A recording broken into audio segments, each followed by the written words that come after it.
네, 계수중학교 3학년 보강 영상 시작을 해보도록 하겠습니다. 이제 우리가 사단원만을 남겨두고 있는데, 사단원이 이제 크게 뭐에 관한 내용이냐면 바로 관점과 해석에 관한 내용입니다. 그렇다면 제가 이제 카톡에 그 참고할 만한 자료를 올려드렸는데 그거를 같이 한번 펴보도록 할게요. 뭐 학생들 개인에 따라서 뭐 출력하셔도 되고요. 아니면 뭐 핸드폰이나 뭐 태블릿이 있다면 태블릿으로 봐도 되긴 하는데 만약에 다른 적당한 기기가 없다면 저는 그냥 출력해서 보는 걸 추천해 드립니다. 자, 4단원. 4단원의 소단원 1단원이 뭐냐면 관점과 형식 비교하기예요.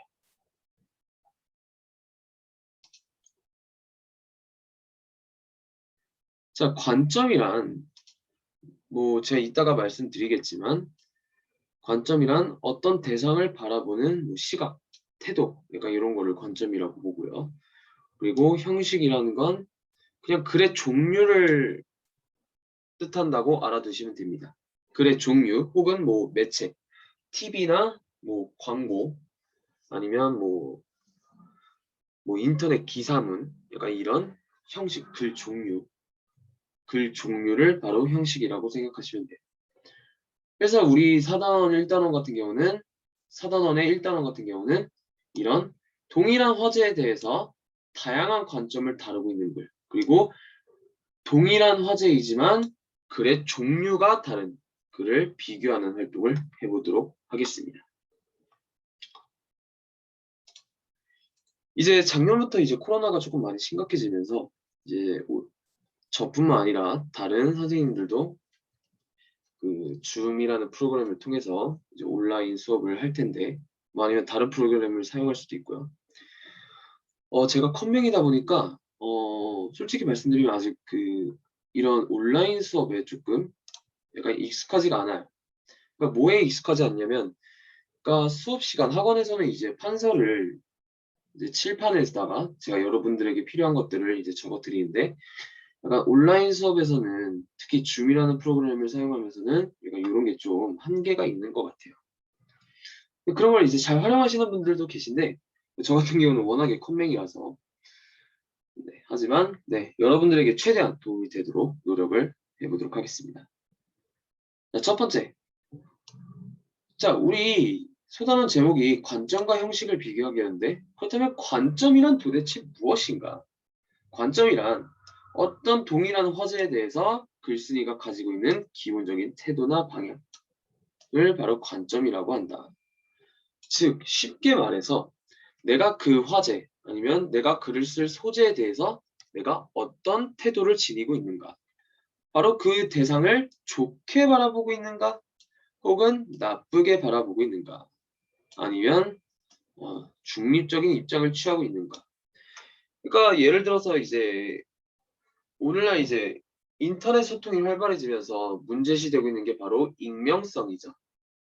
근데 사람에 따라서 그 익명성을 보장해야 된다라는 사람들도 있고 아니다, 익명성은 보장하면 안 된다라고 주장하시는 사람들도 있어요. 그리고 중립적인 사람들도 있고요. 즉 따라서 익명성을 긍정적인 관점으로 보는 사람들 혹은 익명성이라는 것을 부정적으로 보는 사람들이 있을 수 있다. 즉, 그 대상을 긍정적으로 바라보냐, 부정적으로 바라보냐에 따라서 네, 그것들을 바로 관점이라고 볼 수 있다. 여러분들 지금부터 이제 여기 나오는 내용들은 여러분들 우리 자음체계표, 음운체계표 외웠던 것처럼 달달 외우지 마세요. 굉장히 비효율적입니다. 왜냐하면 어떻게 보면 여러분들 입장에서 굉장히 당연한 얘기들이고요. 그리고 내용 자체도 굉장히 쉽습니다. 따라서 오늘 저랑 제 설명을 들을 때 그냥 한번 같이 읽으면서 이해하려고 노력을 해주세요. 그러면 따로 외울 시간을 가지지 않아도 충분히 문제가 풀릴 겁니다. 아시겠죠? 그럼에도 불구하고 저랑 하는 이유는 한 번이라도 안 보면 헷갈릴 수 있어요. 근데 이 단어는 딱 한 번만 집중해서 보면은 헷갈릴 일이 없다. 라고 제가 자신 있게 말씀드릴 수 있습니다. 아시겠죠? 차라리 이거 달달 외우실 시간에 다른 거 공부하세요. 자, 관점에 대해서 제가 간단하게 설명을 드렸고요. 자, 그렇다면 네, 관점을 파악하는 방법. 이 글쓴이가 그 글의 화제에 대해서 어떤 관점을 취하고 있는지 그걸 파악하는 방법에 대해서 알아볼 텐데 일단 처음엔 제목을 보면 알 수도 있어요. 그러니까 우리 본문에서도 보듯이 잠깐 이제 스포를 해보자면 자, 이게 우리가 이제 오늘 읽어볼 본문의 요약본인데 자, 여기 제가 각각 가, 나 있죠. 이 가, 나에 각각 제목이 있어요. 글의 제목이 있어요. 이칠 권리의 법제화, 시급화. 그다음 이 제목에서 말하고자 하는 게 뭐야? 이칠 권리를 법제화하는 게 시급하다. 즉, 이칠 권리를 법제화하는 걸 빨리 해야 된다. 그렇다면 이 가 글 같은 경우는 이칠 권리의 법제화에 대해서 긍정적인 관점을 취하고 있나요? 아니면 부정적인 관점을 취하고 있나요? 그렇죠. 긍정적인 관점을 취하고 있죠. 왜? 이걸 빨리 시행해야 된대. 그러니까 좋으니까, 장점이 있으니까 빨리 시행해야 한다고 말을 하고 있는 거겠죠. 그렇죠? 자, 반면에 나글을 볼까요? 자, 나글도 화제는 같습니다. 이칠 권리의 법제화에 대해서 다루고 있어요. 자, 그런데 얘는 뭐래? 신중해야 된대. 제목에 그렇게 나와 있어. 이게 제목이거든요. 이칠 권리를 법제화하는데 신중해야 된대. 그러니까 신중해야 한다는 건 뭐야? 섣불리 판단해선 안 된다는 소리겠죠. 자, 그렇다면 왜? 뭔가 이칠 권리를 법제하면 이 글쓴이가 생각하기에 어떤 단점이 있다고 생각을 하기 때문에 우리가 신중해야 한다고 제목을 지은 것 같아요. 자, 그렇다면 이 제목만 읽고서도 이 글쓴이의 관점을 우리는 파악할 수가 있겠죠. 그다음 이 나글 같은 경우는 이칠 권리를 법제화하는데 부정적인 관점을 취하고 있나요? 아니면 긍정적인 관점을 취하고 있나요? 그렇죠. 부정적인 관점을 취하고 있죠. 왜? 여기 신중해야 한다고 했잖아. 얘는 빨리 해야 된다고 그랬고 가는 그리고 나는 신중해야 한다고 했어. 이 부분들을 통해서 바로 얘네 두 글은 서로 동일한 화제에 대해서 관점이 다르구나 라는 걸 알 수가 있는 겁니다.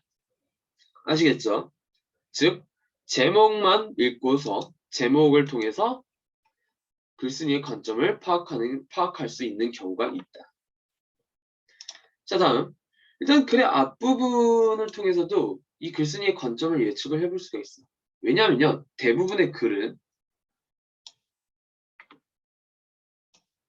관점이 변하지 않습니다.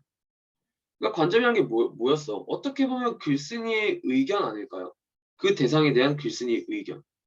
근데 그 글쓴이의 의견이 글을 쓰면서 바뀌는 경우는 굉장히 드물겠죠. 관점도 마찬가지입니다. 따라서 앞부분만 보고 얘가 뭐 긍정적인 관점을 취하고 있구나. 그렇다면 뒷부분까지 긍정적인 관점을 다루는 내용이 나오겠구나 라는 걸 예측을 해볼 수가 있는 거예요. 따라서 글의 앞부분만 보고서도 이 글쓴이의 관점을 예측해 볼 수가 있다. 자, 그리고 세 번째, 중심 문장. 이건 어떻게 보면 당연한 내용이죠. 그 중심 문장을 보면 글쓴이의 관점을 파악할 수 있고, 그리고 요약하는 방법을 통해서도 관점을 파악할 수 있어요. 그러니까 요약이라는 게 뭐예요? 글 전체의 중요한 내용만 찝어서 골라내는 게 바로 요약 아닙니까? 어떻게 보면 이 중심 문장과 연결이 되어 있어요. 왜냐하면 요약하기라는 게 그 중심 문장만 골라서 모아놓은 게 바로 요약하기니까. 그리고 글의 전체적인 내용. 이거는 제가 설명 안 드려도 되겠죠. 뭐 글의 글을 전체적으로 다 읽어보면 관점을 당연히 파악할 수가 있겠죠. 자, 이렇게 관점을 파악하는 방법에 대해서 알아보았습니다. 자, 첫 번째, 제목을 통해서 알 수 있다. 그리고 글의 앞부분을 통해서도 알 수 있다. 그리고 중심 문장, 요약하기, 글의 전체적인 내용. 자, 어렵습니까? 하나도 안 어렵죠.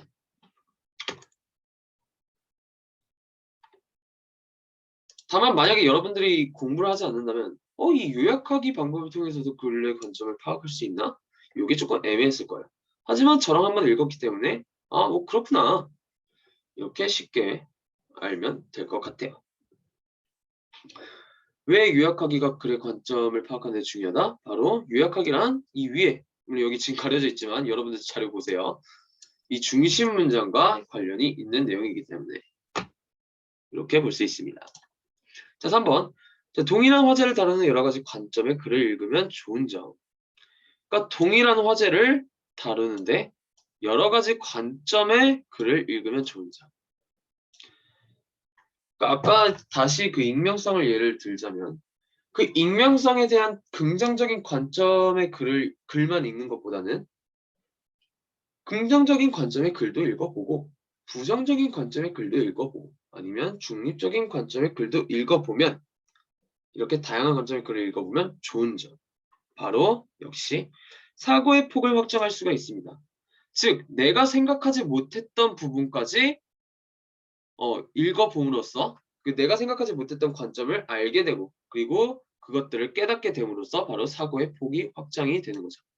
아, 나는 익명성에 대해서 굉장히 좋게만 생각하고 있었는데 이 글을 읽어보니까 부정적인 관점도 읽을 수 있겠구나. 즉 내가 생각하지도 못했던 부정적인 관점을 알게 되는 거예요. 따라서 그런 과정을 통해서 사고의 폭이 확장된다. 그리고 그런 과정을 통해서 지식이 풍부해지고요. 그런 과정을 통해서 깊이 있게 그 글과 화제에 대해서 이해를 할 수 있게 되고요. 자, 그리고 네 번째, 이건 한번 그냥 조금 집중해서 읽어봅시다. 화제에 대해서 자신의 관점을 명확하게 세우는 데 도움이 된다라고 돼 있어요. 자, 이것도 여기 세 가지와 관련이 돼 있거든요. 내가 익명성에 대해서 긍정적인 관점을 취하고 있었어.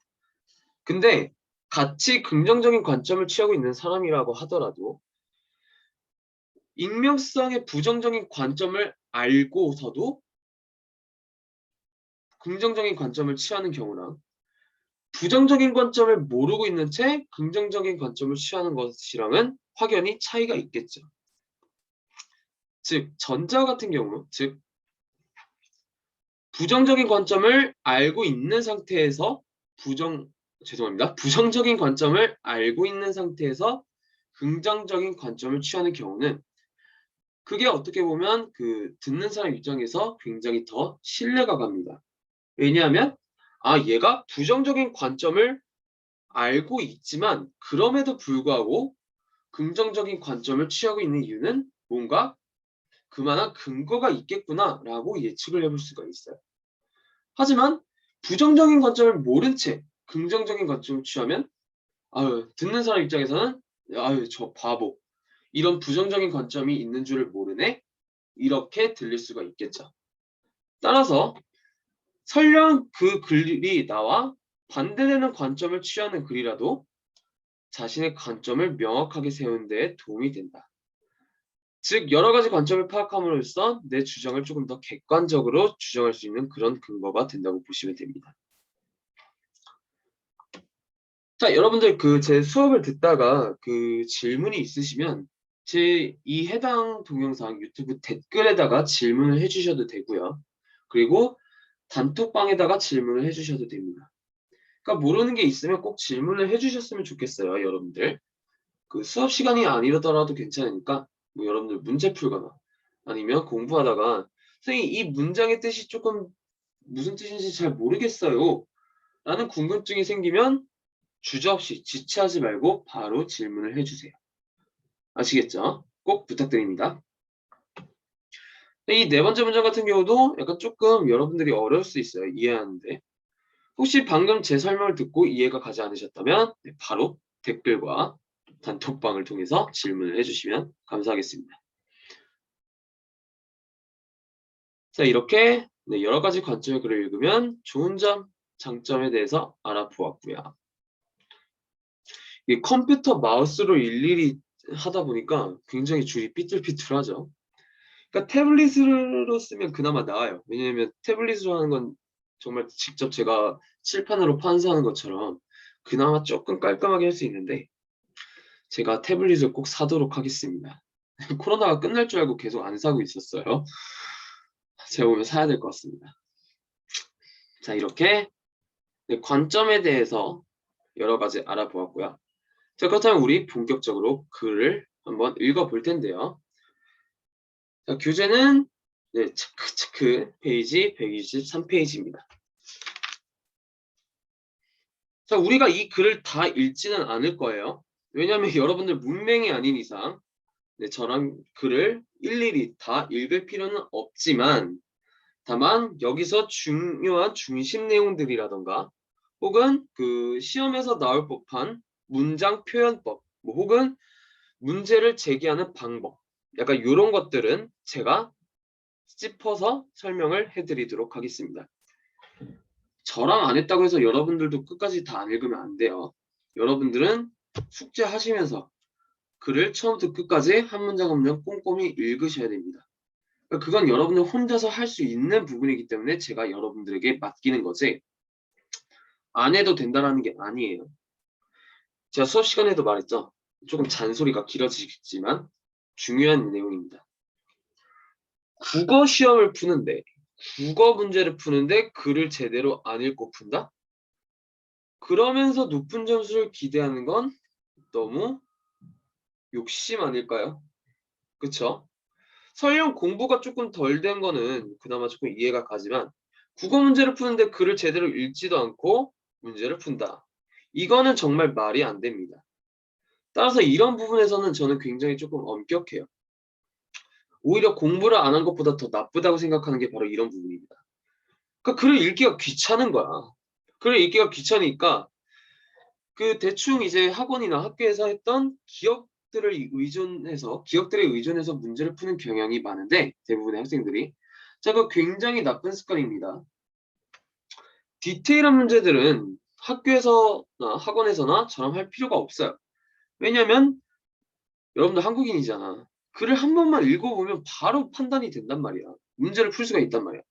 근데 그걸 안 해가지고 진짜 많은 학생들이 세네 문제를 틀려요. 이거는 조금 저는 엄격하게 갈 거예요. 여러분들 요번 숙제라던가 아니면 제가 시험지를 확인할 텐데 그때 이제 글 속에 빤히 나와 있는데 틀렸다. 이러면은 안 됩니다. 조금 따끔하게 혼을 낼 거예요. 자, 그렇다면 잔소리는 여기까지 하고 조금 지겨웠죠? 바로 중심 내용들을 한번 짚어보도록 하겠습니다. 일단은 화제는 뭐냐면 바로 이칠 권리의 법제화예요. 이칠 권리를 법제화하자라는 게 바로 화제입니다. 그리고 이 화제에 대해서 바로 관점이 두 가지로 나뉘어요. 이칠 권리를 법제화하는데 긍정적인 관점과 이칠 권리를 법제화하는데 부정적인 관점 두 개의 글이 있습니다. 그리고 이 두 개의 글은 각각 이렇게 제목이 있어요. 이 제목을 통해서 우리는 이 글들의 관점을 파악할 수가 있었죠. 자, 그렇다면 우리 가글 먼저 요약을 해보도록 하겠습니다. 자, 관점은 역시 긍정적인 관점이고요. 그렇다면 이 가글의 주장은 뭐겠습니까? 이칠 권리를 법제화하는데 긍정적이니까 여기 이칠 권리의 법제화가 하루빨리 이루어져야 된다. 바로 제목과도 관련이 있죠. 자, 그리고 주장에는 뭐가 필요해? 근거가 필요해, 항상. 초등학교 때 정말 귀에 딱지가 않게 들었죠? 주장엔 근거가 필요하다. 자, 그렇다면 제가 이 근거들을 각각 1, 2, 3번으로 정리를 해 놓았는데 자, 일단 여기까지 했던 그 필기들은 조금 지우겠습니다. 뭐 필기 못하신 부분들이 있다면 네, 일시 정지하시고 필기하시면 돼요. 자, 지우겠습니다. 자, 이렇게 제가 근거를 세 가지를 이제 정리를 했는데 이게 각각 여러분들 그 본문 속에 그 가문단, 나문단, 다문단, 라문단 이렇게 놓여져 있어요. 그러니까 여기 주장이 나타나는 게 바로 가문단이고요. 그리고 이 각각의 근거 1, 2, 3이 각각 나다라 문단이라고 생각하시면 됩니다. 페이지 123페이지. 자, 그렇다면 자, 첫 번째 근거는 바로 여기 제가 적어드렸죠? 인터넷에서 개인정보가 쉽게 노출되는 환경에 놓여 있다 라고 나와 있습니다. 이게 첫 번째 근거고요. 그리고 이 첫 번째 근거, 즉 남은단이죠. 123페이지의 남은단 같은 경우는 아니다. 이거 먼저 갈게요. 그 여기 주장이 나타나는 게 바로 가문단이 아니죠. 자, 가문단 한번 읽어볼까요? 자, 다른 건 됐고, 자, 가문단의 마지막 문장 보시면 그렇다면 이칠거리를 법제화하는 까닭은 무엇인가? 라고 나와 있어요. 자, 여러분들 이거 평서형이에요? 의문형이에요? 그렇죠? 의문형이죠. 자, 이 의문형 문장을 통해서 네, 문제를 제기하고 있습니다. 이런 내용이 선택지로 나올 수 있어요. 뭐 의문 형식을 통해서, 질문 형식을 통해서 문제를 제기하고 있다. 그렇다면 이거는 맞는 내용이 되겠죠. 왜냐하면 가문단에서 문제를 제기하고 있는 문단인데 마지막 문장 보면은 질문 형식으로 문제를 제기하고 있어. 그렇다면 이거는 여러분들이 그냥 재미로 들으시면 되는데 왜 하필 질문 형식으로 문제를 제기할까? 그러니까 독자로 하여금 약간 흥미를 유발하는 거예요. 진짜 뭘까? 이렇게 스스로 생각하게끔 약간 흥미를 유발하고 약간 집중을 시키는 그런 효과를 낸다고 볼 수 있습니다. 이런 것들은 쉽게 파악할 수 있겠지만 여러분들이 글을 안 읽고 풀면은 무조건 틀리는 내용이에요.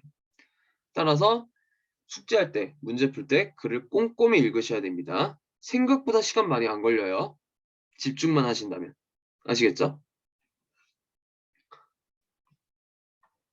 자, 그리고 그 근거들이 이렇게 세 가지로 나뉘어져 있는데 첫 번째 근거는 인터넷에서 개인정보가 쉽게 노출되는 환경에 놓여 있기 때문이다. 그렇기 때문에 우리는 이칠 권리의 법제화가 필요하다.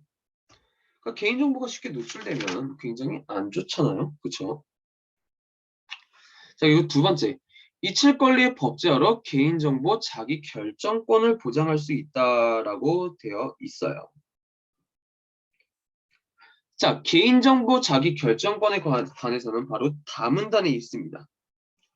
자, 다문단 두 번째 문장에서 개인정보 자기 결정권에 대한 정의가 나타나 있어요. 자, 요거는 그 앞에 화면을 한번 볼까요? 자, 개인정보 자기 결정권에 대한 정의 제시.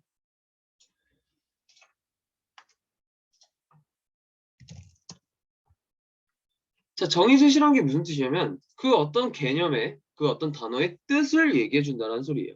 무엇 무엇이란 무엇 무엇이라는 것이다. 약간 이런 형식으로 어떤 단어의 뜻을 제시해 주는 것을 바로 정의라고 해요. 자, 그리고 이 정의라는 표현도 선택지에 나올 수가 있습니다. 뭐 다양한 표현으로 나올 수 있는데 뭐 다음은 윗글은 정의를 바탕으로 대상의 개념을 설명하고 있다. 아니면 윗글은 대상의 뜻을 자세하게 구체적으로 제시하고 있다. 약간 이런 표현법들로 나올 수 있는데 네, 다 맞는 내용이죠. 왜냐하면 여기 개인정보 자기 결정권에 대한 뜻을 설명해 주고 있으니까. 그렇다면 뭐래 이 개인정보 자기 결정권이? 개인 스스로가 자신에 관한 정보를 어느 범위까지 공개할 것인지 그리고 공개한 정보가 어떻게 이용될 것인지를 결정할 수 있는 권리다. 그게 바로 개인정보 자기결정권 권리다. 그렇기 때문에 네, 이칠 권리를 법제하면 이 개인정보 자기결정권을 보장할 수 있다. 즉 나에 대한 정보를 내가 컨트롤할 수 있다는 소리죠. 그러니까 오늘날의 문제점이 뭐예요? 그 인터넷 정보상의 문제점. 남들이 나는 내 개인정보를 퍼뜨린 적도 없는데 남들은 내 개인정보를 다 알고 있어. 그게 어딜 보면 나타나냐면 여러분들 이상한 전화 많이 오죠? 뭐 갑자기 뭐 이상한 KT에서 뭘 해주겠다. 이거 다 보이스피싱이거든요. 근데 문제는 그거야. 이 사람들이 과연 어떻게 나의 이름과 전화번호를 알게 되었냐라는 소리야. 나는 퍼뜨린 적이 없는데. 하지만 이칠 권리를 법제화하면 이런 내 개인정보가 어디까지 유통되고 어디까지 이용될 것인지를 결정할 수 있는 자기 결정권을 보장할 수 있다. 즉 내가 내 정보의 공개 범위를 컨트롤할 수 있다는 소리야. 오늘날과 달리. 그게 바로 두 번째 근거가 되겠다. 자, 세 번째는 자, 현행법만으로 이칠 권리를 충분히 보장할 수 없다. 자, 오늘날에 아예 그 이칠 권리에 대한 법이 없는 건 아니에요. 하지만 글 속에서는 어떤 이제 문제점을 제기하고 있냐면 라문단을 보시면 그러니까 우리도 현재도 내 개인 정보를 원하지 않으면 삭제를 할 수는 있어요. 근데 문제는 뭐냐면 내가 그 과도한 이제 개인정보 노출로 인해서 내 명예가 훼손되었다라는 것을 증명해야 돼. 그래야만 삭제를 요청할 수가 있어. 그 명예 훼손되었다라는 것을 증명하지 못하면 내 개인정보도 내가 마음대로 삭제를 못하는 게 오늘날의 현실이라고 합니다. 이 글에 따르면. 따라서 이 증명을 해야 한다는 불편함이 있어요. 근데 모든 사건이 증명을 할 수 있는 건 아니잖아요. 그쵸?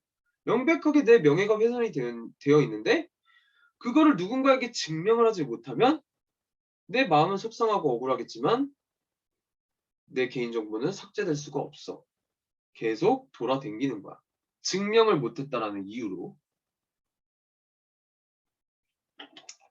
우리 현재 법은 이러한 문제점이 있다. 따라서 이칠 권리를 빨리 법제화시켜야 된다. 그러면 이 문제를 해결할 수 있다라는 소리겠죠. 자, 이렇게 세 가지 근거를 통해서 그 첫 번째 글을 정리해 보았고요.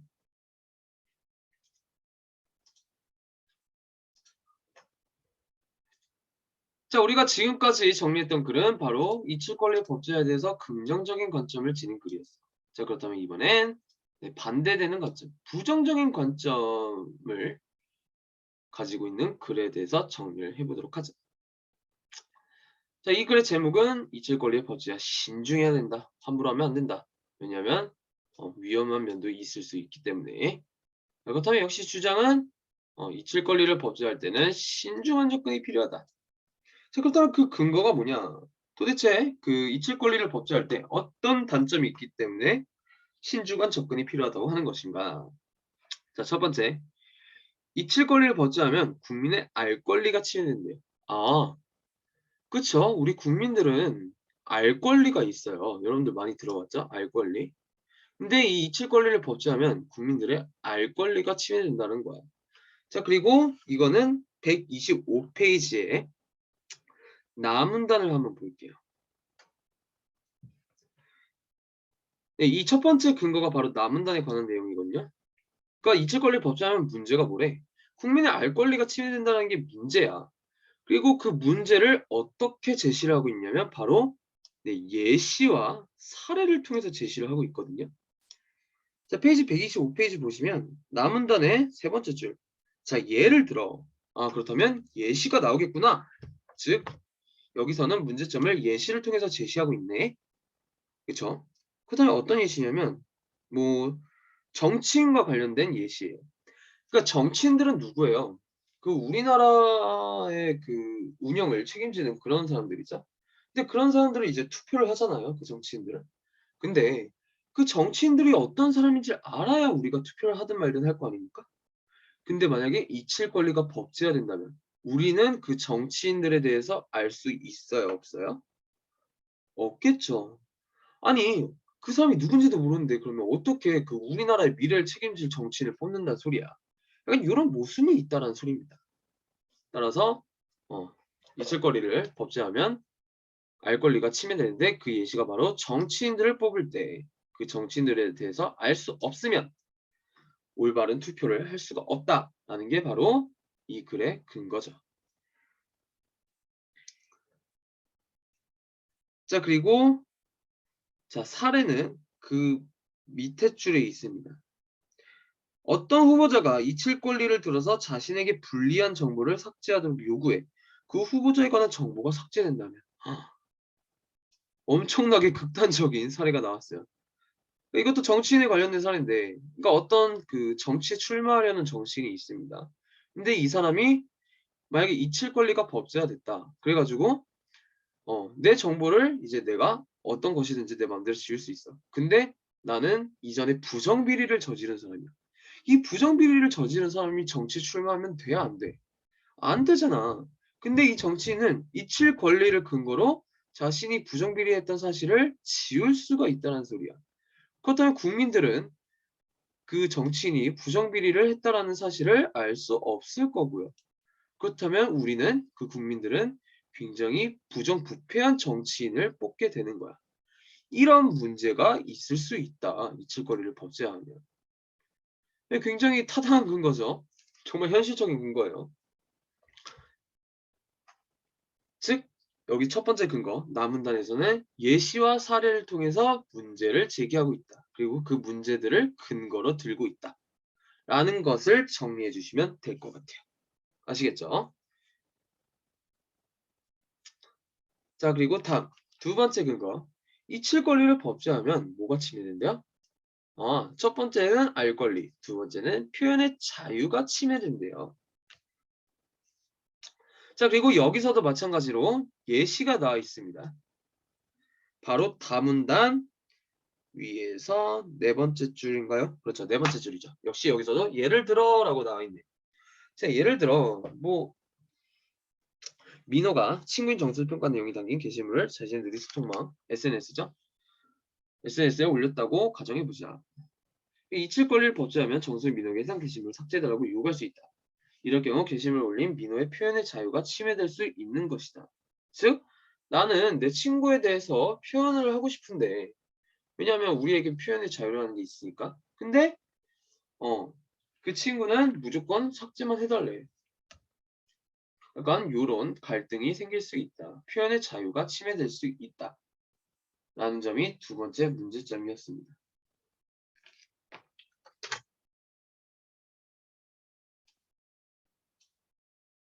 자, 국민의 알 권리가 첫 번째 문제, 그리고 표현의 자유가 침해된다는 게 바로 두 번째 문제. 자, 그렇다면 마지막 근거는 뭐를 들었는지 한번 볼까요? 자, 나타났네요. 이칠 권리를 법제하면 그 법의 적용 범위가 논란이 될 수 있다. 라고 나와 있습니다. 자, 이거는 라문단을 한번 읽어볼게요. 페이지 126페이지. 같은 정보에 관해 어떤 사람은 공적인 영역에 속하는 정보로 보고 해당 정보를 함부로 삭제하는 것에 반대할 수 있다. 한편 또 다른 사람은 해당 정보를 순수한 사적 영역에 속하는 정보로 보아 이칠 권리의 적용 대상이라고 판단할 수 있다.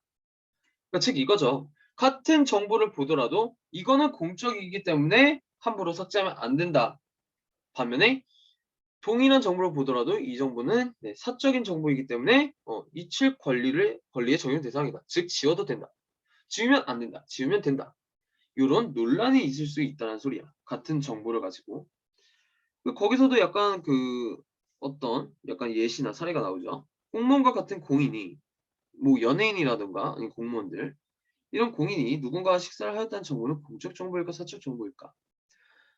자, 이런 요즘 인기 있는 아이돌이 누구죠? 저는 모르겠어요. 뭐 아이돌을 잘 몰라가지고. 저 때는 이제 제가 중학교 2학년 때, 3학년 때는 소녀시대가 완전 독보적이었어요. 소녀시대가 2007년이죠. 제가 중학교 2학년 때인데 2007년도에 데뷔를 했거든요. 굉장히 이제 다른 걸그룹들, 뭐 원더걸스 이런 걸그룹들도 있었지만 소녀시대가 굉장히 독보적이었습니다. 그렇다면 뭐 그만큼 인기 있는 만큼 연예인들은 정말 행동 하나하나가 막 이슈가 되잖아요. 예를 들어서 뭐 소녀시대 태연이 뭐 식사를 했다. 어디서 식사를 했다. 그렇다면 이거를 공적 정보로 봐야 될 것인가? 아니면 그냥 개인적인 별거 아닌 정보로 봐야 될 것인가? 사적인 정보로 봐야 될 것인가? 이게 굉장히 논란이 되죠. 그러니까 만약에 공적 정보로 보자면은 아니 그냥 사람이 밥 먹는 건데 이게 왜 공적 정보냐? 이렇게 볼 수도 있고. 자, 반면에 사적 정보냐를 따지면 아니 그래도 연예인인데 TV에 나오는 연예인이고 그리고 막 식사 한 번 하면 뭐 가끔씩 뭐 신문에도 뜨잖아요. 이런 영향력을 봐서 이거는 사적 범위로 보기에는 조금 너무 스케일이 크다라는 의견이 있을 수도 있겠죠. 요런 약간 관점의 차이점이 있을 수 있다. 따라서 그렇다면 그 정보를 삭제해야 되냐 말아야 되냐라는 것도 논란이 될 수 있다. 공적 정보면 삭제하면 안 돼. 사적 정보면 삭제해도 돼. 근데 문제는 뭐다?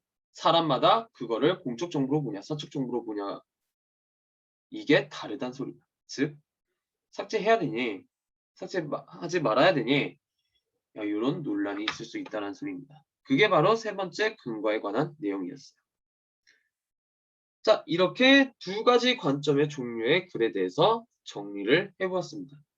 자, 오늘 숙제 푸실 때는 처음부터 끝까지 한 문장 한 문장 꼼꼼히 읽어보라고 그랬어요. 지금 아니면 꼼꼼히 읽을 기회가 없습니다. 아시겠죠? 숙제 확인합니다. 틀린 문제까지 뭐 틀렸는지 확인할 거예요. 자, 잔소리 그만하고요. 자, 그렇다면 자, 여기서 끝나면 너무 좋겠지만 아쉽게도 그렇지가 않아요. 자, 체크 페이지 129페이지를 한번 볼까요?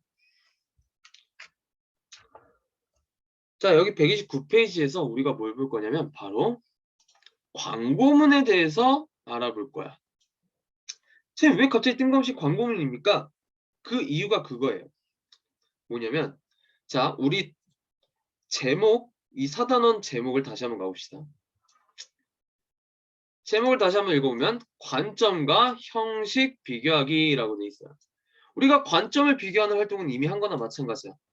가글과 나 글에 대해서 서로 다른 관점의 두 글을 읽어보았죠. 이게 바로 관점 비교하는 활동을 한 거야, 우리가. 자, 그렇다면 여기 형식 비교하기 활동도 있다 그랬는데 자, 그렇다면 선생님, 형식 비교하기 활동이란 뭡니까? 제가 아까 형식이 뭐라 그랬어요? 글 종류라 그랬죠. 그렇죠? 글 종류. 그러니까 우리가 아까 그 읽어봤던 가나 글은 어떤 종류의 글이었냐면 바로 주장하는 글이었어요. 그리고 우리가 129페이지에서 알아볼 글의 종류는 바로 광고문입니다. 우리는 이 주장하는 글과 광고문 두 가지 형식이 다른 글을 비교하는 활동을 하는 거야. 그 특징에서 어떤 차이점이 있는가?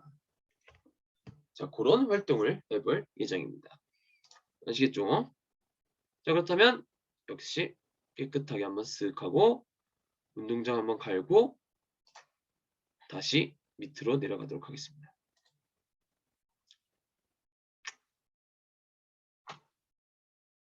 자, 주장하는 글과 광고문을 비교하는 활동을 해본다고 했어요. 이 주장하는 글이 바로 우리 방금 읽었던 가나 문단, 가나 글. 그게 바로 주장하는 글이야.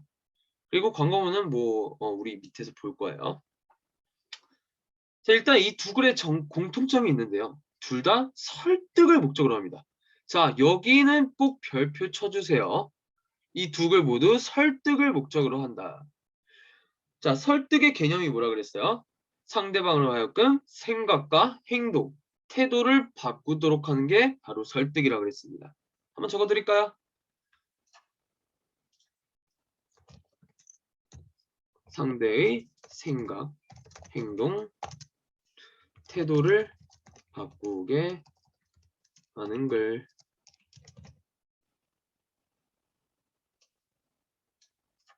바로 설득이라고 한다. 그러니까 주장하는 글은 그 자신의 주장과 근거를 내세워서 상대방의 생각을 바꾸게 하는 거고요. 그리고 광고문도 마찬가지예요. 내가 원래는 그 제품을 살 생각이 없었는데 상대방으로 하여금 이 제품 사라, 이 제품 사라 이렇게 생각과 행동을 바꾸게 하는 게 바로 광고문입니다. 아, 진짜예요? 자, 두 번째. 화제에 대한 관점이 명확합니다. 이거는 어떻게 보면 당연한 얘기인데 내가 그 화제에 대한 나의 관점이 명확을 해야 당연히 설득을 할 수가 있겠죠. 그러니까 나도 그 의견에 대해서 자신이 없는데 상대방에게 그런 내 의견을 설득한다? 전달한다? 그건 말이 안 돼요. 나 자신이 가지고 있는 관점이 명확하고 나 자신이 가지고 있는 관점에 자신이 있어야 그때서야 비로소 설득을 할 수가 있는 거야. 아시겠죠? 자, 그렇다면 공통점은 이렇고요. 자, 차이점은요. 주장하는 글은 아무래도 말 그대로 글이다 보니까 처음, 중간, 끝 구성이 돼 있어요. 이 처음 중학교 서론본론 결론 같은 경우는 주장하는 글뿐만 아니라 거의 대부분의 글에 속합니다. 뭐 감상문, 뭐 일기, 뭐 편집글, 뭐 정보 전달하는 글 다 서론본론 결론의 구성이에요. 자, 그리고 차이점. 자, 구체적인 근거. 자, 주장에는 항상 무엇이 필요하다? 구체적인 근거가 필요하다. 그래서 논리적으로 뒷받침한다. 자, 여기 두 가지 별표 쳐주세요. 구체적인 근거, 그리고 논리적인 뒷받침. 그 구체적인 근거를 제시하고 그 주장과 근거를 논리적으로 잘 연결시켜야 돼. 주장하는 글. 자, 그런데 광고문은요. 구체적인 근거 이런 거 제시 안 해도 돼. 근거 제시 안 해도 됩니다. 물론 설득하는 그림으로 관점이 있지만 어, 근거는 필요 없어요. 근거를 제시하지 않아도 돼요. 그리고 논리적이지 않고 바로 직관적입니다. 그러니까 직관적이라는 건 뭐야? 논리적인 사고가 필요 없다는 소리거든요. 이것도 한번 적어드릴게요. 직관적이라는 뜻은 논리적인 사고가 필요 없는 경우를 바로 직관적이라고 합니다.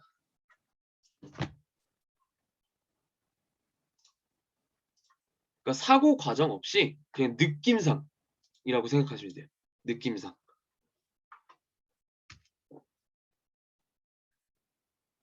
이게 바로 주장하는 글과 광고문의 가장 큰 차이점이라고 볼 수 있겠죠? 자, 직관적 별표.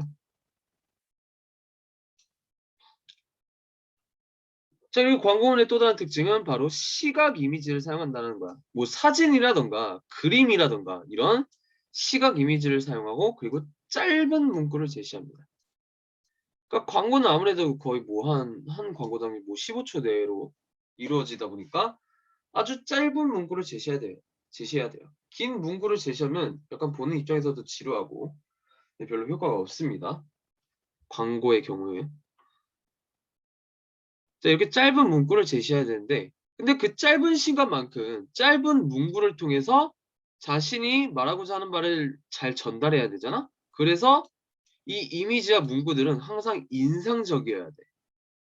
사람의 뇌리에 딱 박힐 만한 그런 인상적인 이미지와 문구여야 됩니다. 자, 인상적 별표.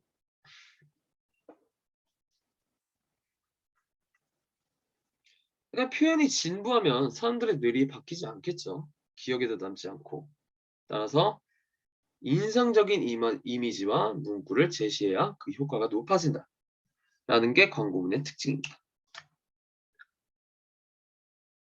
자, 그렇다면 자, 곧 지웁니다. 필기할 거 있으면 일시정지하시고 필기해주세요. 자, 운동장 갑니다. 자, 그렇다면 우리가 이제 실제적으로 광고문을 한번 간단하게 분석을 해보도록 하겠습니다.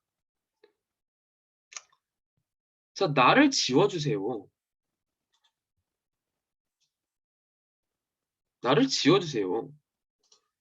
자, 이게 일단 제일 큰 문구로 작용을 하고 있는데, 자, 굉장히 인상 깊지 않습니까? 나를 지워달라고?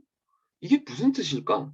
굉장히 독자로 하여금 호기심을 유발하기도 하고, 뭔가 이제 뭐뭐 해주세요라는 호소하는 듯한 말투를 통해서 굉장히 인상적이에요.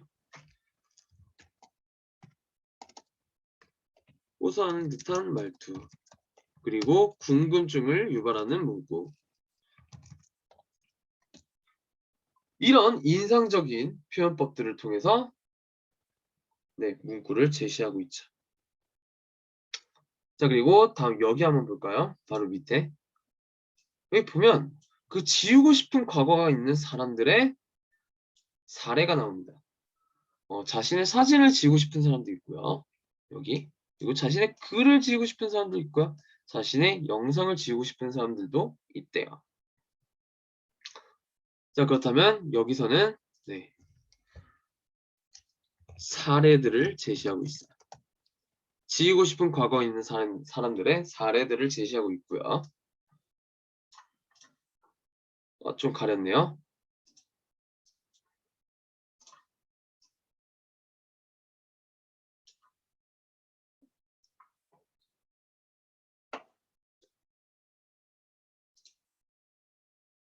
자, 그리고 여기 그림을 한번 볼까요? 우리 광고문에 시각 이미지를 사용한다 그랬잖아. 여기서는 이 그림을 제시했네요. 시각적 이미지 그림을 제시했는데, 근데 어떤 그림이에요, 이게 지금? 뭔가 나에 대한 정보를 지우개로 쓱싹쓱싹 지우고 있는 그런 장면이죠.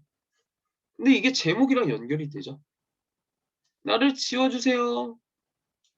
그리고 자기가 지우개로 자신의 정보를, 지우고 싶었던 자신의 정보를 쓱싹쓱싹 지우고 있습니다. 일단 여기서도 이 주제를 나타낸다고 볼 수 있겠죠. 이거 굉장히 인상적이지 않습니까? 그러니까 여기서 우리가 말하고자 하는 우리의 글의 정보란 대부분 이제 인터넷상의 정보를 드릴 텐데, 인터넷상이나 뭐 통신상의 정보들일 텐데, 자, 그런 인터넷상이나 통신상의 정보들은 지우개로 지웁니까? 아니죠. 그 휴지통 프로그램이나 삭제 프로그램을 통해서 지우는데, 얘는 지우개를 통해서 이런 인터넷상의 정보들을 지운다고 표현을 했네. 이것도 굉장히 인상 깊은 이미지죠. 굉장히 참신한 발상이라고 볼 수 있습니다. 그렇죠? 자, 그리고 다음 여기 맨 밑에 부분 볼까요? 잊힐 권리. 잊혀서는 안 될 권리. 이제는 법으로 보장받아야 할 권리. 자, 여기서 바로 광고의 주제를 압축적으로 제시하고 있죠. 그러니까 이 글의 화제가 뭐였어요? 우리 가나에서 읽었다시피 잊힐 권리의 법제화잖아요. 그리고 그 두 번째 문장 보면 법으로 보장받아야 할 권리예요. 즉, 이 잊힐 권리라는 건 법으로 보장받아야 한다. 법제화되어야 한다. 라는 주제를 압축적으로 제시하고 있는 문구라고 볼 수 있습니다. 아시겠죠? 자, 광고에서는 문구가 길면 안 돼요. 압축적으로 짧아야 됩니다. 그래야 짧은 시간 내에 강렬하게 사람들의 뇌리에 박힐 수가 있어요. 자, 아시겠나요? 자, 이 광고문이 이 그대로 나올 확률도 어느 정도는 있다고 봅니다, 저는. 왜냐하면 다른 학교에서는 그렇게 된 학교가 적지 않았기 때문에 정말 이 문구, 이 광고문 그대로, 내용까지 그대로 내는 경우가 꽤 있었습니다. 따라서 여러분들은 제가 이제 저랑 같이 이 광고문을 분석을 해봤잖아요. 그 내용들을 꼭 잊지 말아 주셨으면 좋겠어요. 아시겠죠? 자, 오늘 보강 영상은 이렇게 마치도록 할 거고요.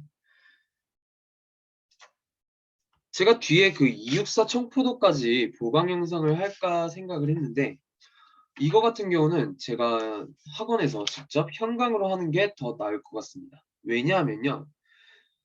이 264 청포도라는 시를 분석을 해야 되는데 그 분석을 할 때 필요한 게 바로 우리 135페이지 그리고 136페이지에 나와 있는 글들이에요. 근데 이 글들의 정보가 청포도라는 시에 어떻게 연결이 돼 있는지 그거를 이제 제가 명시적으로 보여주는 게 여러분들에게 더 효과적이겠다라고 판단을 했기 때문에 이 264의 청포도는 시간이 좀 걸리더라도 제가 여러분들과 함께 보면서 직접적으로 하는 게 더 나을 것 같습니다. 아시겠죠? 자, 그래도 일단 문제는 풀어와 주세요. 다 틀려도 괜찮으니까 일단은 글 꼼꼼히 읽고 문제는 꼭 풀어와 주세요. 네, 여러분들 보강 영상 듣느라 너무 고생 많으셨고요. 네, 숙제 꼭 해와 주시기 바랍니다. 네, 감사합니다.